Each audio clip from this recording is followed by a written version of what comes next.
하나님의 뜻을 기다리며 인내하고 기다리는 모든 이들에게 하나님의 후한 보상이 있기를 간절히 축원합니다. 네, 어제 조금 목이 조금 기침이 나면서 좀 목이 아픈가 싶은데 어제 이제 우리 학생 청년들이랑 같이 야구장 가가지고 신나게 놀았더니 목이 한 번에 훅 가버렸네요. 예, 죄송합니다. 예. 좋지 못한 음성이라도 좀 참고 은혜롭게 들어주셨으면 감사하겠습니다. 자, 오늘 우리 함께 읽은 사무엘상 26장의 말씀은 크게 세 부분으로 나눠볼 수가 있겠습니다. 먼저 1절부터 5절까지 사울이 십광야로 다윗을 추격해 온 이야기가 기록이 되어 있고요. 또 6절부터 12절까지 다윗의 용사들이 이제 사울의 진영에 잠입하는 내용, 그러나 사울을 해치는 것은 금한 그런 내용이 기록이 되어 있습니다. 그리고 마지막으로 16절에서 25절까지 이제 다윗과 사울의 대화, 이제 멀리서 이제 대화를 하죠. 그리고 이제 사울이 내가 잘못했구나 깨닫고 다시 군사를 돌리게 되는 그 이야기가 오늘 말씀에 기록이 되어 있습니다. 오늘은 이 중에서 19절 말씀을 중심으로 우리가 하나님의 뜻대로 살기 위해서 어떻게 하는 것이 좋을지 우리 함께 생각해 보고자 합니다. 사무엘상 26장 19절 말씀에 원하건대 내 주 왕은 이제 종의 말을 들으소서. 만일 왕을 충동시켜 나를 해하려 하는 이가 여호와시면 여호와께서는 제물을 받으시기를 원하나이다마는 만일 사람들이면 그들이 여호와 앞에 저주를 받으리니 이는 그들이 이르기를 너는 가서 다른 신들을 섬기라 하고 오늘 나를 쫓아내어 여호와의 기업에 참여하지 못하게 함이니이다. 아멘. 우리가 이 땅에서 살아가면서 특히 하나님을 믿는 믿음의 사람으로서 이제 살아가는 중인데 이렇게 살아가는 그 삶이 참 어려운 길을 가고 있습니다. 이 길이 어려운 이유가 무엇입니까? 물론 이제 하나님의 말씀대로 순종하며 사는 그 길이 우리의 삶의 많은 것들을 포기하고 따라야 하는 그런 길이기 때문에 힘든 것도 있습니다. 그런데 저는 솔직히 그것보다 더 힘든 이유가 따로 있다고 생각이 됩니다. 차라리 하나님의 뜻이 명확하게 무엇인지 안다면 그러면 기꺼이 내 모든 것 다 버리고 따라갈 수 있겠어요. 그렇죠? 우리는 그럴 만한 믿음이 있습니다. 근데 문제는 뭐냐? 도대체 하나님의 뜻이 무엇인지를 알 수가 없다라는 게 그게 가장 큰 문제입니다. 명확하게만 나타난다면은 뭐든지 다 버리고 따라가겠는데 진짜 내 아들이라도 바치겠는데 근데 명확하지가 않으니까 여기에 바쳐야 하는지 아니면은 이걸 빼야 하는지 이거를 알 수가 없어서 이게 참 어렵습니다. 그게 바로 우리가 참 겪는 어려움이죠. 하나님께서 딱 하나님의 뜻을 우리에게 알려주신다면 얼마나 좋겠습니까? 사무엘처럼 우리에게 꿈속에서 아니면 기도하는 중에 음성으로 사무엘아 다윗아 부르시면서 이렇게 해라 알려주시면 얼마나 좋겠습니까? 가서 전하라 이 일을 행하라 이렇게 하시면 얼마나 좋겠습니까? 그런데 그렇게도 안 하십니다. 아니면은 기드온처럼 하나님 제가 요거를 하나님께 여짜오는데 이걸 어떻게 할까요? 그래서 요거를 가지고 한번 하나님께 말씀을 구합니다. 요렇게 해주시면은 요런 뜻인 줄 알겠습니다. 저렇게 해주시면은 저런 뜻인 줄 알겠습니다. 하나님께서 응답해 주시옵소서 기도하면은 기드온이 그랬던 것처럼 하나님께서 딱 표적을 보여주시면은 얼마나 좋습니까? 그럼 이게 하나님의 뜻이구나 명확하게 알고 갈 수가 있겠죠. 근데 그렇게도 안 하십니다. 그것도 아니면은 이제 바울이 아시아로 가려고 하다가 풍랑 때문에 그 길이 막혀가지고 도저히 갈 수가 없어서 맨머리를 돌려서 반대 방향인 이제 유럽으로 향하죠. 그래서 거기서 빌립보 고린도 교회를 세우게 되는 이야기들을 우리가 알고 있는데 그때처럼 하나님께서 나의 모든 길을 다 막으시고 하나님의 뜻대로 가야 하는 그 길대로만 열어주셔서 글로 이렇게 밀어주신다면 그러면은 차라리 그럼 이게 하나님의 길이 맞나 보다 하면서 순종하면서 갈 수 있겠는데 근데 우리 삶에서는 하나님께서 이렇게 인도해 주시기보다는 이래도 저래도 하나님께서 도대체 뭘 원하시는지 응답을 안 하시는 때가 너무나도 많다는 거예요. 그러다 보니까 우리가 하나님 뜻대로 살기가 너무 힘듭니다. 이게 하나님의 뜻이 맞는 건지 아닌 건지 저쪽이 하나님의 뜻인 건지 고민이 크다는 것이죠. 저도 개인적으로 신앙생활하면서 제일 힘든 부분이 이 부분입니다. 제일 답답한 부분이기도 하고요. 하나님께 기도를 더 많이 해야 되나, 더 많이 헌신을 해야 되나, 그런 생각도 듭니다.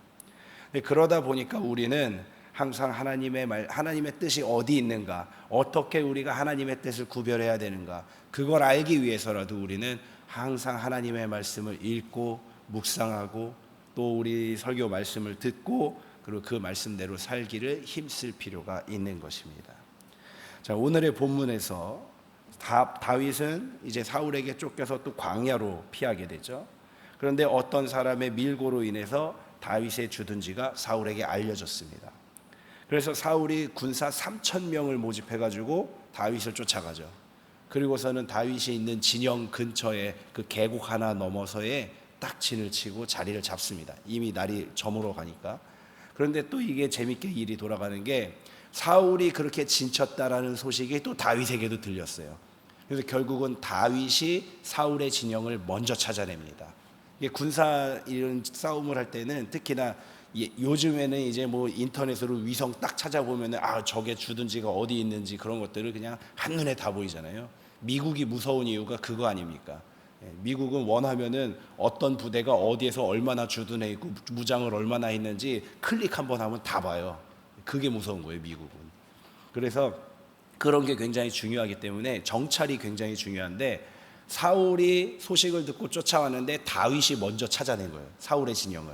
그러니까 다윗이 유리한 상황이 됐습니다. 근데 이게 가능했던 이유가 뭐냐면은 이때 당시에 그 소식통이 여행을 하는 사람들이 주로 소식통이었기 때문이에요. 그래서 광야를 여행하던 사람들이 저쪽에 어떤 무리가 있다 그러면은 거기를 꼭 들려요. 그래서 거기 들려서 이제 음식도 이제 교류하고 물건도 좀 바꾸고 그렇게 하면서 중요한 게 무엇이냐면 소식을 전하는 거예요. 자, 당신 어디서 왔습니까? 어디로 가고 있습니까? 나는 여기서 와가지고 저쪽으로 갑니다. 지금 행선지가 이렇게 되고 있다는 거죠. 그럼 우리는 이쪽에서 이렇게 왔습니다. 그럼 그쪽 상황은 어떻습니까? 저쪽엔 지금 전쟁이 일어납니다. 그쪽 상황은 어떻습니까? 저쪽은 지금 기근 들었습니다. 이런 소식들을 서로 교환하면서 다음 행선지를 어떻게 해야 되는지 그런 것들을 조정을 하기 때문에 이렇게 여행자끼리 만나가지고 그 어떤 마을에 들어가서 소식을 교류하고 물건을 교류하고 있는 게 광야에서 살아가는 사람들에게 있어서는 반드시 중요한 거예요.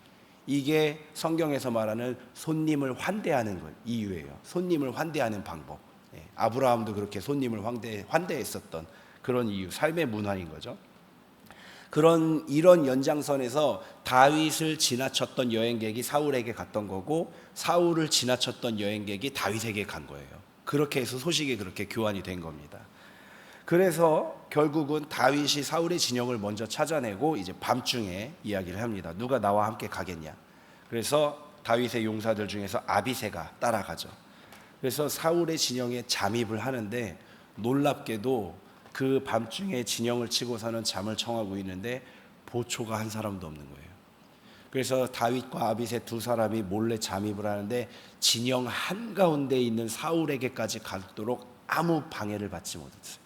그냥 걸어갔어요. 다 잠들고 있어서. 놀라운 일이죠. 그런데 오늘 본문 말씀에서는 다윗과 아비새가 이처럼 수월하게 사울에게까지 갈 수 있었던 이유, 그렇게 수월하게 잠입할 수 있었던 이유를 12절에서 설명을 하고 있습니다. 다윗이 사울의 머리 곁에서 창과 물병을 가지고 떠나되 아무도 보거나 눈치채지 못하고 깨어있는 사람도 없었으니 이는 여호와께서 그들을 깊게 잠들게 하셨으므로 그들이 다 잠들어 있었기 때문이었더라. 오늘 본문 말씀에선 다윗이 이처럼 수월하게 잠입에 성공할 수 있었던 이유는 하나님이 그 군사들을 보초병까지도 모두 다 깊게 잠들게 하셨기 때문이다 라고 이야기를 하고 있습니다. 즉 다시 말하면 다윗이 사울에게 이처럼 쉽게 접근할 수 있었던 이유는 하나님께서 하신 거다. 하나님께서 하셨다. 이거를 우리가 다시 말하면 어떻게 말할 수가 있겠습니까? 하나님께서 사울의 생명을 다윗의 손에 주셨다는 거예요. 하나님께서 그렇게 하셨다는 거예요. 자, 그런데 여기서도 다윗은 사울의 생명을 취하지를 않습니다. 그리고 지난번에 깨달은 바를 고수하면서 물병과 창만 가지고 조용히 나가게 되죠. 오늘 이 이야기를 통해서 우리는 하나님의 뜻이 어디 있을까? 우리의 삶 가운데서 하나님의 뜻이 어디 있을까를 찾기 위한 두 가지 방법을 배울 수가 있습니다. 그 첫 번째는 바로 하나님이 하실 때까지 인내하며 기다린다는 방법입니다. 오늘 12절 말씀, 방금 보았던 12절 말씀에서 보았듯이 지금 사울의 암살 기회는 하나님께서 주신 거예요. 하나님께서 주셨어요. 보다 정확히 말하면은 하나님께서 사울의 생명을 다윗에게 주신 거예요. 다윗 손에 주신 거죠. 그래서 사울을 죽이든 살리든 순전히 다윗의 마음에 달려 있었습니다. 그런 의미에서 본다면은 하나님께서는 두 번이나 다윗에게 이런 기회를 주신 거예요. 사울의 생명을 네가 취하라. 그리고 두 번이나 기회를 주신 거예요. 근데 그 두 번 다 다윗은 하나님께서 그 주신 기회를 마다한 거죠. 아닙니다, 하나님. 그리고 그러니까 하나님 입장에서 보면 어쩌면 답답했을지도 몰라요. 아니 두 번이나 이렇게 줬는데 이거를 그냥 그렇게 안 하고 하냐. 그러면서 이제 생각했겠죠. 야, 네가 나를 얼마나 그렇게 경외하고 섬기는지 참 알겠다. 그래, 알았다. 그렇게 생각하셨을지도 모르죠. 네. 어떻게 보면 다윗의 이런 행동을 좀 나쁘게 말하면은 감나무 밑에서 감 떨어지기를 기다리고 있는 모습이나 마찬가지 아닙니까? 하나님께서 다 해주십시오 하면서 그냥 손만 벌리고 있는 그런 모습으로 생각할 수도 있는 모습입니다. 아마도 그래서 하나님께서는 이때 다윗이 사울을 죽이고 또 스스로 그 왕좌를 탈취한다 했더라도 하나님께서는 다윗을 편들어 주셨을 거예요. 그리고 백성들도 다윗의 마음을 함께 했을 겁니다. 아마도 그랬을 것입니다. 그런데 다윗은 그 방법을 취하지 않고 모든 것을 하나님께서 해주실 때까지 인내하면서 기다리기를 선택을 했다는 것이죠. 그 결과가 어떠했는지는 우리가 잘 알고 있습니다. 과연 하나님께서 다 해주셨죠. 과연 하나님께서 다 해주셔서 사울의 가문이 전쟁 중에 몰락하게 하셨고, 그리고 다윗은 이스라엘 역사 유래로 12지파의 전폭적인 지지를 받으면서 왕위에 올라 이스라엘 왕국의 전성기를 열 수가 있게 되었다는 것이죠. 다윗이 이스라엘 왕국의 가장 강력한 왕이 될 수 있었던 이유가 뭐냐면 12지파의 전폭적인 지지가 있었기 때문이에요. 사울도 이제 처음에 왕이 됐을 때 이스라엘 지파들이 지지를 했죠, 전폭적으로. 근데 문제는 뭐냐면은 12지파 모두가 다 그러진 않았다는 거예요. 그래서 사울이 전쟁을 위해서 백성들을 소집할 때도 보면은 모든 12지파에서 군사들이 소집된 게 아니에요. 안 온 지파들도 꽤 있어요. 그 사람들은 뭐냐면 소식을 못 들은 게 아니라 사울에게 지지한 그 지지율이 좀 떨어지는 거예요. 그런데 다윗은 어땠습니까? 12지파가 전폭적으로 지지를 했어요. 심지어는 사울의 지파였었던 베냐민 지파까지도 다윗을 전폭적으로 지지하며 따랐어요.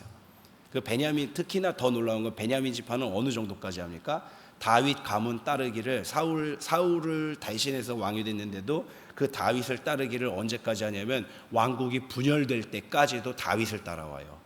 그래서 남왕국은 베냐민 유다 지파, 북왕국은 나머지 10지파들이잖아요. 그렇게 나눠지잖아요. 그 정도입니다. 그래서 결국은 이 12지파의 전폭적인 지지를 얻으면서 왕위에 올라서 가장 강력했던 이스라엘 왕국의 전성기를 열은 그런 왕이 될 수가 있었다는 것이죠. 인내하며 기다린 그 모든 고난의 보상을 받을 만한 결과다라고 볼 수가 있습니다.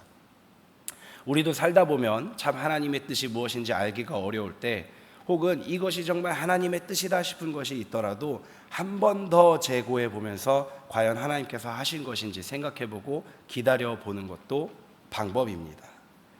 저의 경우는 이와 비슷하게 사역지 문제를 하나님께 맡겨드리고 있어요. 사역지 문제를. 이게 무슨 뜻이냐면은 하나님의 교회를 담당하는 이 성직의 문제는 당연히 하나님께서 주권대로 하시겠죠. 근데 이제 저의 입장에서, 목사들의 입장에서는 어떻습니까? 이게 가족의 생계가 달린 문제예요. 이게 하나님의 성직에 관한 문제이기도 하지만 가족의 생계가 달린 문제예요. 그래서 이런 문제를 가지고 생각보다 고민해야 될 것들이 많습니다. 여러분들이 생각하는 것보다 사역지를 정하는 문제는 고민할 게 많아요. 근데 그런 부분에 있어서 저는 걱정하지 않고 고민하지 않고 다 그냥 하나님께 맡겨드린다는 거예요. 어떻게 그게 가능하냐면은 겪어봤기 때문에 가능합니다. 자랑은 아니지만 저는 많은 교회를 좀 거쳐왔습니다. 하나님께서 그렇게 인도하신 것도 있고 또 때로는 제 고집대로 이제 바꾼 그런 경우들도 있었는데, 근데 놀랍게도 제가 생각할 때 야 이게 하나님이 주신 기회구나 그렇게 고집하면서 제 생각대로 갔을 때는 고생을 참 많이 했어요. 그리고 거기서 사역할 때도 그다지 아름다운 결과가 보이지가 않더라고요. 제 스스로도 실망하고 하나님 앞에 내가 잘못했구나 회개하고 그랬던 적이 있습니다. 그런데 이제 모든 걸 다 맡기고 하나님 여기입니까? 가라 하시면 가겠습니다. 그리고 가가지고서는 그냥 사역을 주시는 대로 그냥 사역을 해보려고 한 교회에서는 제가 예상했던 것보다 훨씬 더 아름다운 열매들이 맺히고 또 저에게도 복이 되고 교회에도 복이 되는 그런 놀라운 경험들을 저는 좀 많이 겪어봤습니다. 그러다 보니까 이제 하나님께서 주실 때까지 기다리는 게 맞구나 이렇게 확신할 수가 있는 것이죠. 그렇다면은 오늘 이 제암교회는 저에게 있어서 어떤 교회일까요? 한 가지만 말씀드리면 여긴 제가 원해서 온 교회는 아닙니다. 원해서 온 사역지는 아닙니다. 그래서 하나님께서 보내주신 사역지라고 믿고 있습니다.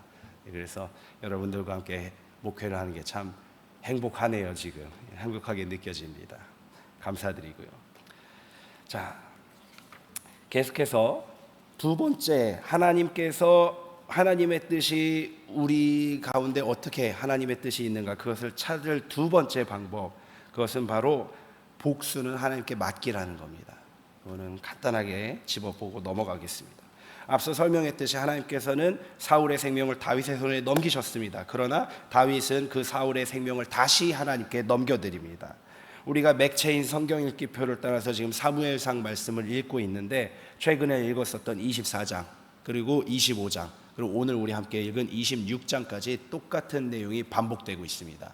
24장에서는 광야 굴에 아둘람 굴에 숨어 있었던 그 다윗에게 사울이 용변보로 들어오는 그런 기회가 생겼었죠. 근데 그때도 다윗은 사울을 암살하지 않았습니다. 암살하려고 시도는 했었어요.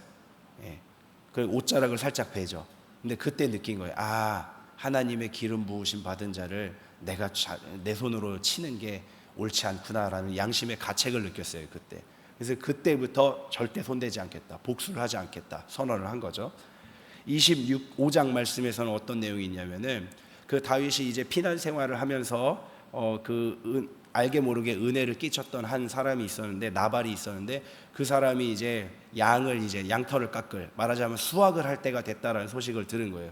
그래서 우리가 그동안 좀 보호해 줬으니까 우리에게 다만 얼마라도 좀 지원을 해달라.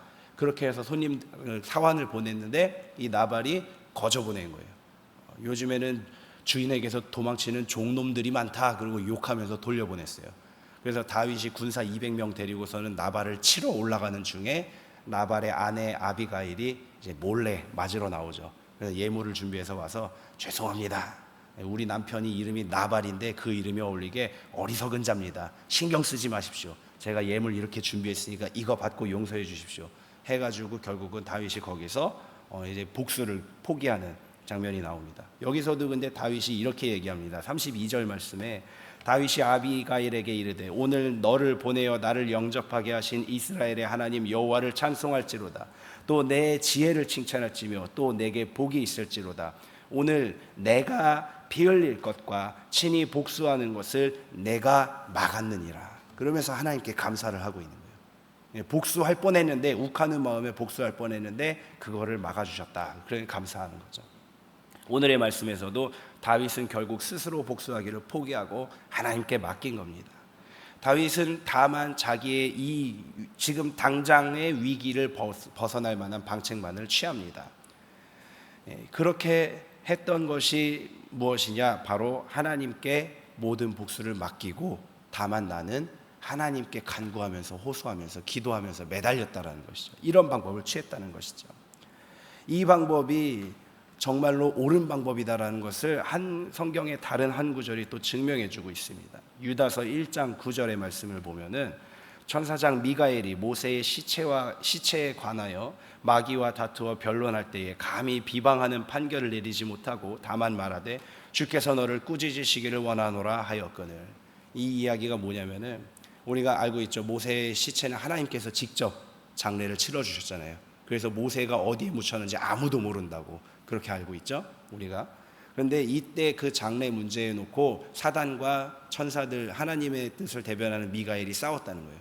사단은 모세의 무덤을 크고 화려하게 만들어서 모든 사람들이 하나님 여호와 하나님의 뜻이 이렇다라는 것을 대대손손 알게 만들어야 된다. 그래서 피라미드를 세우자라고 얘기를 해요, 사단은. 근데 미가엘은 이제 아니다, 하나님께서 그렇게 하지 말라고 하셨다, 그러면서 논쟁이 붙은 거예요. 예. 그래서 미가엘이 이제 하나님의 명을 받아서 모세의 시신을 수습해가지고 이제 옮겨가는 중에 그런 논쟁이 생겼다라는 이야기가 있습니다. 이게 외경에 기록된 내용이에요. 정경에 기록된 내용은 아니고. 근데 여기서도 미가엘이 사탄과 싸우면서도 감히 욕하지 않고 너희 놈의 새끼로 욕하지 않고 가만 이야기한 게 뭐냐? 하나님께서 너를 벌 주시기를 원한다. 하나님께서 네 지금 행동을 보고 벌 주셨으면 좋겠다. 다만 이렇게만 이야기했다는 거예요. 이게 뭐냐? 직접 상대하지 않고 하나님께 맡겨드렸다라는 거죠. 이 방법을 취했다라는 것이죠. 사랑하는 성도 여러분, 살다 보면은 정말 한 대 때려주고 싶은 사람 있을 겁니다. 네. 한 방 먹여주고 싶은 사람 진짜 있을 겁니다. 그리고 또 그 중에는 정말 그럴 방법이 있거나 아니면 나에게 그럴 힘이 있을 그럴 때도 있습니다.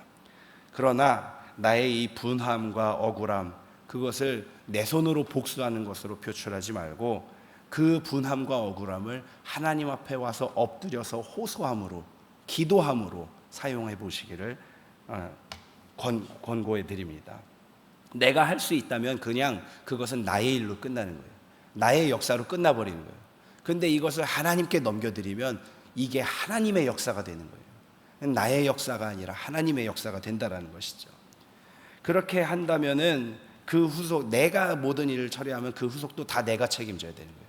근데 하나님께 맡겨드려서 하나님이 하신다면 그 뒷일도 하나님께서 책임져 주시는 거예요. 그러니까 우리는 다만 하나님께 기도와 간구함으로 나아갑니다. 하나님께서는 마음이 상하고 원통한 자들의 부르심을 절대 외면하지 않으십니다. 우리의 삶을 하나님께 맡겨드리며 하나님께 호소하고 하나님께 매달리면서 승리하시기를 주님의 이름으로 간절히 축원합니다.